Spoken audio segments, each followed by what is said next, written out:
सकाळी दूध ठेवलं तापायला आणि दूध झालेलं होतं खराब. म्हणलं आता हे फेकून तरी कसं द्यावं? मग काय नाही त्यातलं सगळं पाणी वगैरे चाळणीत काढून घेतलं. त्यातलं म्हणलं सगळं पाणी वगैरे निथळून घ्यावं आणि जे त्यातलं राहतं साठलेलं ते व्यवस्थित गाळून घ्यावं. थोडंसं एका पाण्याने मी त्याला छान असं धुवून घेतलं होतं. सगळं पाणी छान निथळून घ्यायचं त्याच्यामधलं. एक कढई ठेवून घ्यायची गॅसवर छोटीशी तापायला. जास्त नाहीये ते थोडंसंच आहे.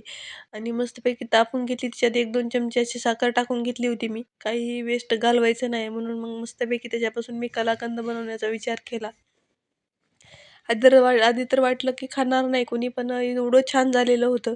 नेक्स्ट ट्राय पण मी जर दूध वगैरे खराब झालं तर मी पण नक्की ट्राय करा तुम्ही पण. आणि मी पण फर्स्ट टाईम बनवलेलं होतं आणि खायला खूप छान लागतं, हेल्दी पण असतं हे.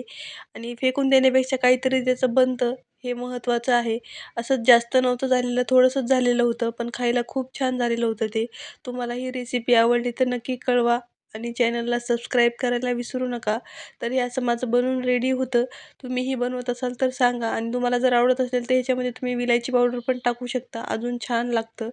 चला तर भेटूया पुढच्या रेसिपी ब्लॉगमध्ये. तोपर्यंत एन्जॉय द रेसिपी.